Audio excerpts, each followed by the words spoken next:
Vamos lá, pessoal.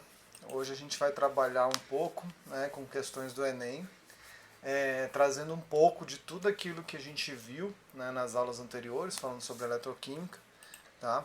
Então a gente vai aplicar aqueles conhecimentos em questões do Enem, aí, pelo menos de 2009 para frente, tá bom? Então vamos lá. Primeira coisa que eu peço para vocês, gente, antes de começar na questão, é que vocês parem o vídeo, leiam a questão antes, tá? Tentem interpretar, grifem os principais pontos que vocês acham que é relevante, tá?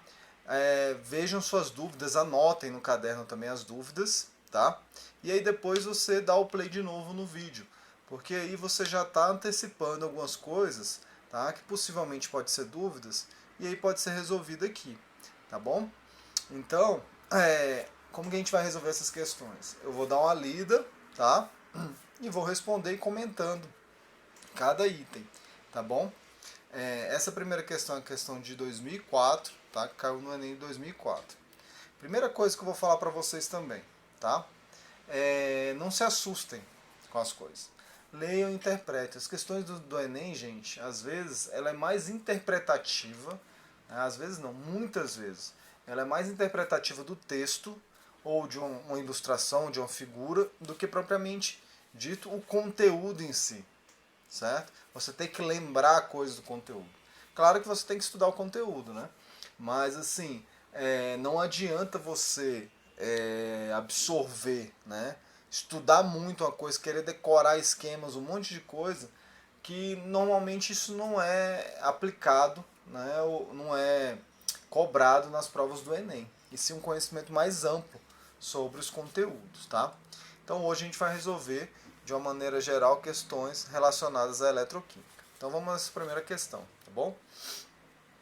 Ferramentas de aço podem sofrer corrosão e enferrujar. As etapas químicas que correspondem a esses processos, que processos? Corrosão e o enferrujamento, certo? Podem ser representados pelas equações. Então tem três equações químicas aqui, estão vendo? Então vamos lá. Então primeiro você tem o ferro, né?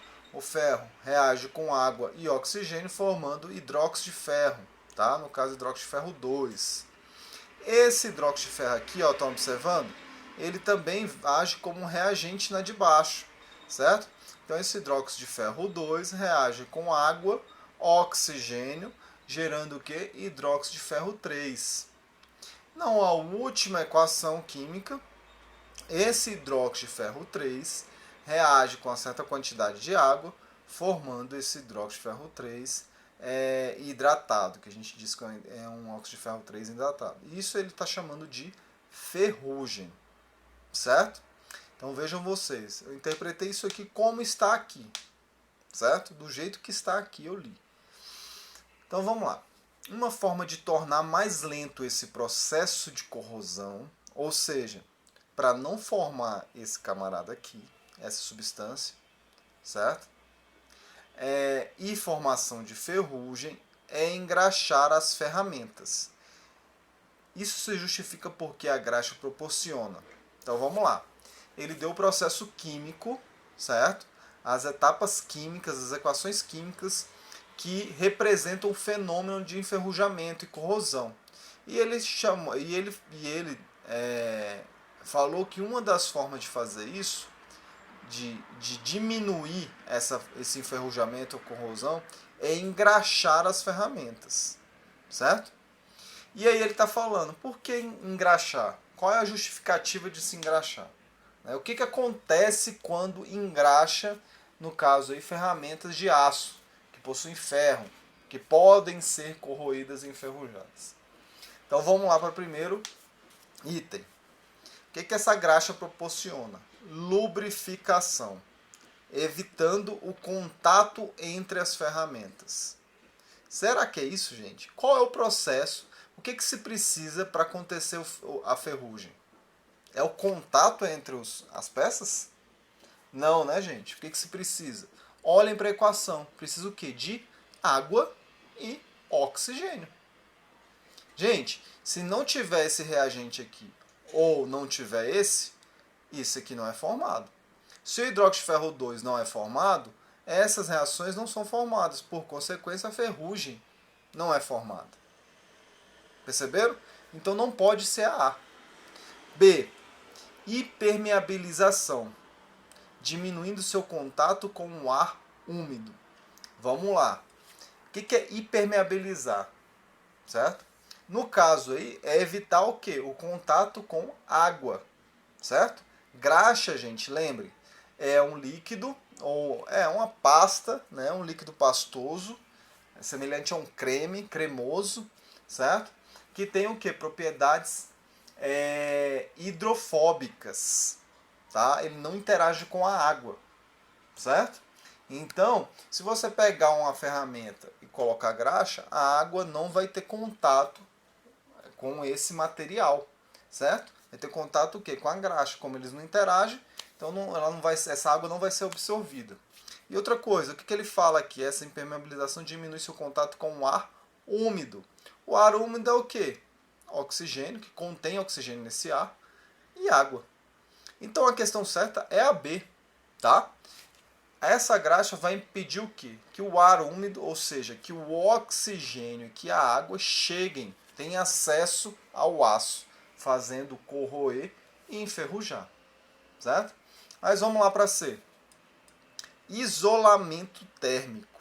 Então a graxa proporciona isolamento térmico, protegendo-as do calor ambiente. Gente, aqui no enunciado falou alguma coisa de calor? Não. Então calor, a priori, pelas informações que foram dadas, ela não vai, o calor, somente o calor, né? Ela não vai contribuir para corrosão e enferrujamento.